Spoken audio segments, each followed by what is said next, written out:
¿Qué tal? ¿Cómo está? Buenas tardes, buenas noches, dependiendo a la hora que usted pues tenga a bien escucharnos o vernos a través de nuestras redes sociales. Yo soy David Monroy y hoy le tengo una entrevista importante en el estado de Morelos a 24 horas de su elección. Vamos a platicar con Rubén Jasso. Él es desde ayer presidente del Tribunal Superior de Justicia del estado de Morelos. Hay muchas cosas que platicar con él, hay muchas cosas de las que necesitamos conocer su punto de vista y bueno, pues está con nosotros a través de las redes sociales, a través de esta aplicación Zoom, debido a este tema de la sana distancia. ¿Cómo estás, magistrado? Buenas tardes. ¿Qué tal? ¿Cómo estamos? Buenas tardes. Muy bien, gracias. ¿Y tú? Bien, muchas gracias. Bueno, pues aquí molestándote y bueno, buscándote para conocer tu opinión de esta elección. Estamos casi a 24 horas de esta elección de la que fuiste pues agraciado como nuevo presidente, nuevo titular del Poder Judicial en el estado de Morelos. ¿Cómo han sido estas últimas horas, magistrado? Sí, más de 24 horas. Fue después de las 9 de la mañana del día de ayer. Pues bueno, con toda la turbulencia que se dio después de la designación, sin embargo, bueno, convencidos de que lo que nosotros hicimos fue conforme a derecho, conforme a lo marca la ley orgánica del Poder Judicial, y seguir adelante, seguir adelante. Creo que el antecedente jurídico que tenemos de este tipo de elecciones nos darán con el tiempo la razón. Es lo que yo te iba a preguntar. Bueno, ayer se habló pues de la ilegitimidad, de la ilegalidad de esta elección, particularmente yo pienso, y ayer yo lo decía justamente en una intervención que tuve en vivo, que pues a veces, o más bien en mi caso, digo, yo no, a mí no me gustaría ser electo por la mitad de la gente a la que pretendería yo dirigir en un momento dado como es tu caso. Fueron 9 de 18 magistrados, los otros 9 están como en pleito y en la posibilidad de que pues vayan a la controversia jurídica de este tema. ¿Cómo te sientes al respecto? ¿Cómo visualizas tú? Porque decía yo ayer también que el tema de repente de lo jurídico no necesariamente está vinculado con lo justo o con lo adecuado, no sé cómo decirlo. ¿Tú cómo te sientes al respecto, magistrado? Fíjate que esa parte que tú manejas es correcto. Lo mejor es una elección, un acto democrático. Efectivamente, el 50%. Sin embargo, hay que recalcar una situación muy importante. Primero, así está marcado, como tú lo señalas, está marcado en la ley desde hace mucho tiempo. La situación que se da es que con anterioridad al presidente del tribunal no se designaba del interior por los mismos magistrados, se daba línea por parte del Ejecutivo. Esa era la realidad. Entonces, jamás les preocupó la elección, si ahí iba a haber algún problema o no. Se fue dejando. Esta es la segunda vez que pasa esta situación. En el 2014 sucedió con la magistrada Nadia Luz Lara Chávez, que fue electa con 8 votos de magistrados numerarios y una supernumeraria. Es decir, había Menos menos votos. magistrados numerarios por un lado y por otro, eh, si hubiesen ido los 9 magistrados, que era su obligación, estaban debidamente notificados, la ley orgánica del Poder Judicial le da un voto de calidad a la magistrada presidente para decidir quién es el que gana en esta elección. Son reglas que ya están marcadas. Podríamos estar de acuerdo o no estar de acuerdo que sea así. Sin embargo, pues bueno, te puedo asegurar que esto se debía haber cambiado desde hace mucho tiempo. Hoy las reglas legales así están. Sin embargo, hay que acatarlas. Así es, bueno, yo creo que es muy probable que tú durante tu encomienda, bueno, pues quizá renovar o mejorar o modificar la ley para que sea un poquito más concreta, más concisa, más clara, porque bien, como dices, el hecho de que se diera línea desde el Ejecutivo, y bueno, no es malo decirlo, la verdad eso sucedía, lo veíamos, sabíamos con antelación de repente quién iba a Así ser es. el presidente del tribunal o la presidenta del tribunal, y así se daban las cosas. Quizá no era necesario modificar la ley, porque al final de cuentas la ley era un pretexto o un requisito jurídico que tenía que estar ahí, pero al final de cuentas Es sabíamos que la correcto. elección venía de otro lado, ¿no? Así es, ya estaba marcada, ya sabían quién iba a ser el presidente del tribunal iniciando el sexenio. y no había ningún problema, todos iban, depositaban su voto y se terminaba. Eso era todo. Hoy cambian los tiempos. Esa situación se da, lo he manejado ya en algunas entrevistas, quien nos da esta posibilidad de que nosotros decidamos de forma autónoma e independiente es el doctor eh, Marco Adame. Él, cuando se da la elección en el 2009 para presidente, que llega el magistrado Miguel Ángel Falcón, él sí nos reúne, pero para decirnos, es su responsabilidad, ustedes tengan y decidan quién es la mejor opción para el Poder Judicial y trabajen de una forma autónoma e independiente. Simplemente con cordialidad y con contacto con los dos poderes y adelante. Con base en Eh, eso, estarías, perdón que te interrumpa, con base en sí. esto que me estás mencionando, ¿estarías tú visualizando hacer alguna propuesta legal para, como te decía yo, hacer más clara, hacer más concreta este tema de la elección? No sé, clarificar más cómo tenga que ser el procedimiento, no sé, algo por el estilo, o así está bien. No, sí, sí, sí, tenemos que hacer modificaciones a la ley orgánica y no solamente a la ley orgánica, a muchos de nuestros códigos. Eh, nos estamos quedando obsoletos. Hoy tú y yo podemos tener esta entrevista de forma remota y si los padres, hoy tenemos este problema por la pandemia, quieren entrevistarse con sus hijos, ni por este medio lo pueden hacer. Estamos viviendo una situación en la que nos damos cuenta que nuestras leyes han sido rebasadas por la tecnología. En este caso de la elección, bueno, también se quedó a la deriva, pues, en virtud de que no había ningún problema y se ponían de acuerdo con el Ejecutivo, o más bien el Ejecutivo les decía quién tenía que ser presidente y no había ya ningún problema. Hoy los tiempos cambian y efectivamente se debe hacer una renovación a toda la ley orgánica del Poder Judicial. Ya hay jueces orales, no están en materia mercantil, no están previstos en la ley orgánica. Hay que hacer muchos cambios. Así es, magistrado. Bueno, yo quiero meterme un poquito al tema de lo que fue tu elección, de lo cómo lo percibes tú, porque eh, digo, no se te cuestiona, por supuesto, tu capacidad intelectual, tu conocimiento del derecho, los años que tienes de carrera judicial. Tú eres parte Gracias. pues de una familia, tu padre es abogado, en fin, conocedor también del derecho. Era muy probable que en algún momento tú te convirtieras en líder del Poder Judicial, como es este caso, pero bueno, tú esperabas llegar así, en esas circunstancias, digo, quizá, y eso digo quizá, y eso lo estoy diciendo por mi cuenta, quizá la circunstancia que ocurría alrededor de tu antecesora, pues eso no te ayudó mucho a que tuvieras un ambiente correcto. ¿Cómo te sientes tú al respecto? Mira, hay que aclarar esta situación. Eh, Como tú lo dices, efectivamente, yo tengo una carrera judicial. He pasado más de la mitad de mi vida en el Poder Judicial.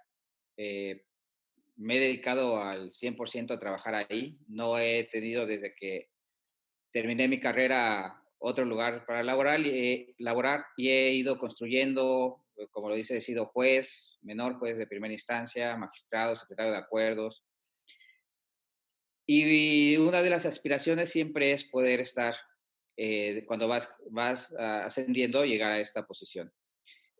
Lo cómodo es llegar con todas las condiciones. Creo que hubiese sido muy sencillo o más fácil buscar algún apoyo externo y que dieran línea, pero Mm. vamos, estamos evitando esta parte, peleando por la autonomía e independencia del Poder Judicial, que cuando yo llego al Poder Judicial no existía.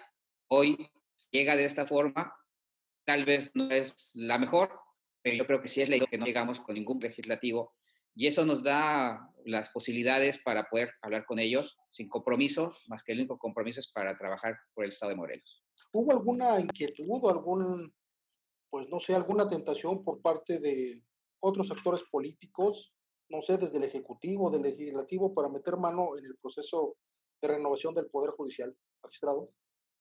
Por lo que respecta a los 9 magistrados que estuvimos presentes en la sesión de la elección para presidente, nosotros estuvimos muy alejados de esa situación. Yo escuché en una entrevista a la magistrada Nadia Luz María Lara Chávez que dice que hubo intervención del Poder Ejecutivo. Había que preguntarle a ella en qué en qué se basa para su declaración. Entiendo que probablemente ellos fueron a ver, algo decidieron, algo vieron, no lo sé. Por parte de nosotros no tenemos ninguna injerencia, no hubo ninguna injerencia, no hubo ninguna petición ni ningún ofrecimiento por parte del Poder Ejecutivo. Muy bien, bueno, ya estás instalado, ya eres presidenta, ya rendiste protesta, la correspondiente protesta de ley. Bueno, se habla que no debieron haber sesionado por el tema de la pandemia, ya hoy inventaron la circunstancia.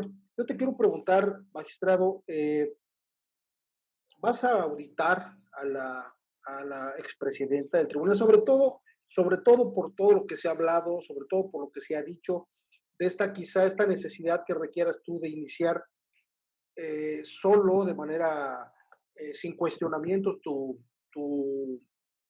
camino allí en la presidencia del Poder Judicial, no sé, investigar las cuestiones administrativas, las cuestiones económicas, y de alguna manera también esto, de paso, le permitiría a Carmen a tu antecesora, bueno, pues deshacerse también de muchos fantasmas que por ahí la anduvieron persiguiendo. Personalmente, ahí me decía que había cosas inventadas, no sé. ¿Tú cómo ves las cosas? ¿Estás en la disposición de investigarla, de auditarla, de saber qué es lo que ha pasado al interior del tribunal?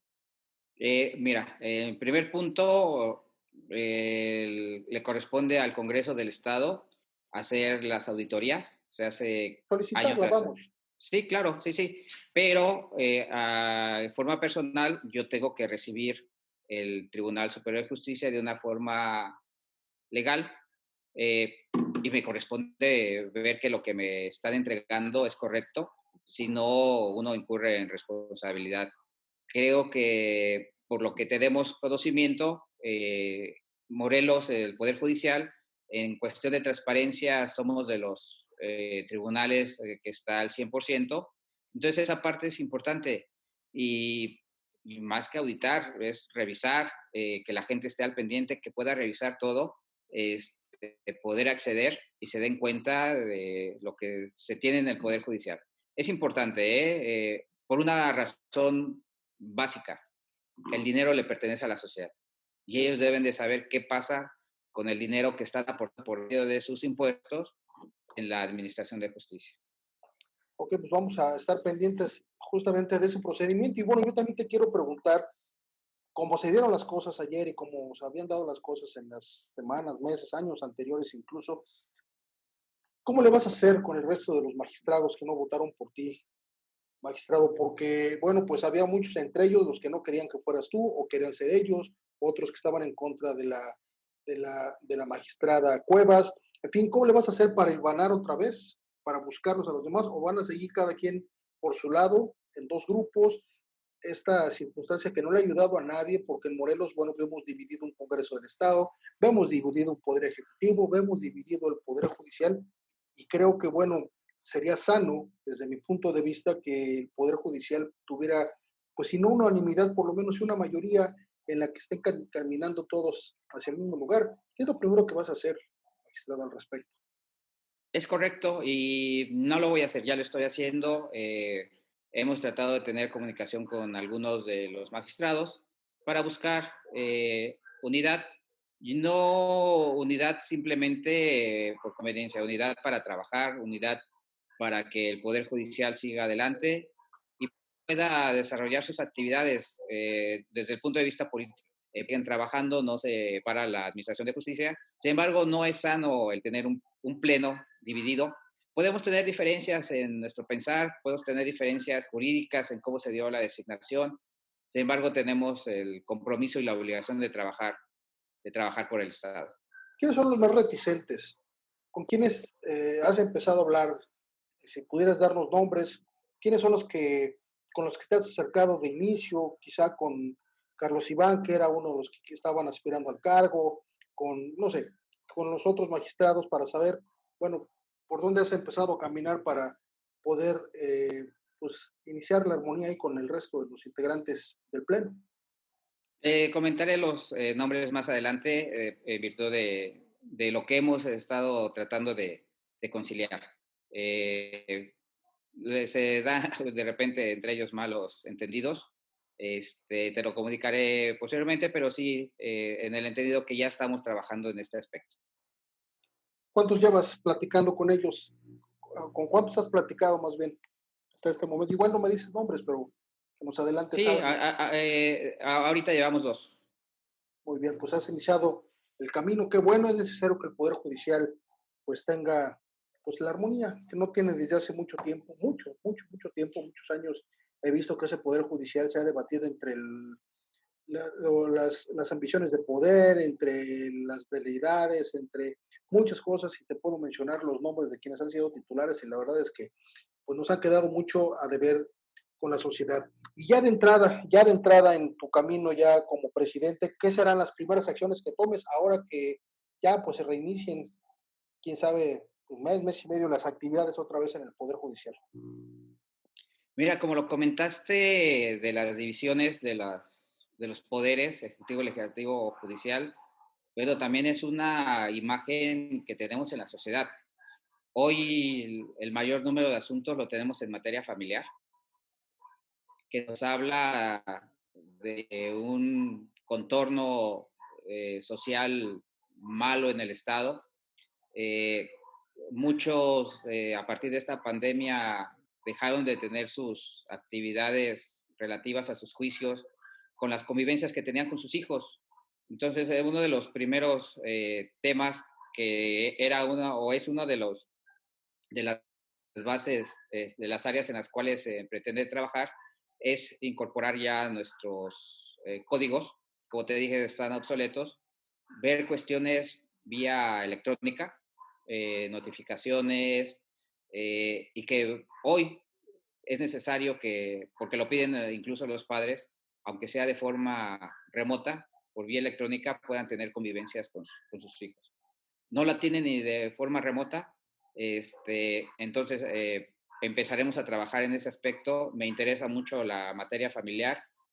No se ha descuidado, pero creo que tenemos que trabajar más. Muy bien, magistrado. Bueno, pues hay muchas cosas que quisiera yo preguntar. La verdad es que nos está fallando un poquito el tema del internet, te veo un poquito friseado. Pero bueno, vamos a dejar las cosas por el momento hasta aquí. ¿Hay algo que tú me quieras mencionar o que hayas querido decir que no te haya preguntado, magistrado? Bueno, más bien algo que no te contesté. Me comentaste sobre la situación en el que aparentemente la magistrada Cuevas es la que me deja en el cargo. Así es. Eh, Cabe señalar una situación muy interesante.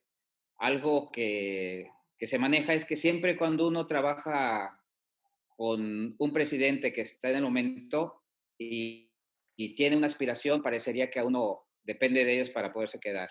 Hace 4 años yo estaba hace 6 años estaba yo en el Consejo de la Judicatura con la magistrada Nadia Luz Lara Chávez y se decía que yo era a la persona que me iba a dejar para cuidar sus... No, yo trabajo, soy institucional, como te mencioné, yo me debo a la institución, es mi casa, y no vamos caminando de una forma en la que alguien va y te deja. Fuera también hay una independencia hacia adentro, grupos para determinar quién es, hay un apoyo total de un grupo, en este caso lo hubo a mi favor por 9 magistrados, pero eso nunca es que alguien te puso, sino que hubo una determinación de un grupo por el bien de la institución buscando los mejores factores. Muy bien, magistrado, pues vamos a estar pendientes, vamos a pues tener cuidado ahí en lo que suceda, vamos a estar cercanos, si tú nos lo permites, y por supuesto, conocedores de la información que se genere ahí en el Poder Judicial. Y bueno, si tú también lo permites, pues más adelante otra entrevista para saber cómo calibraste tu llegada ahí a la titularidad del Poder Judicial. Estamos a la orden el día que gustes, estamos en comunicación y gracias por el espacio. No, no, al contrario, gracias por la premura, por atender esta entrevista, y bueno, pues muchísimas gracias por acompañarnos. Yo te agradezco mucho. Él es Rubén Jasso, nuevo presidente del Tribunal Superior de Justicia. Muchísimas gracias. Esto es David Monroy Digital. Hasta la próxima.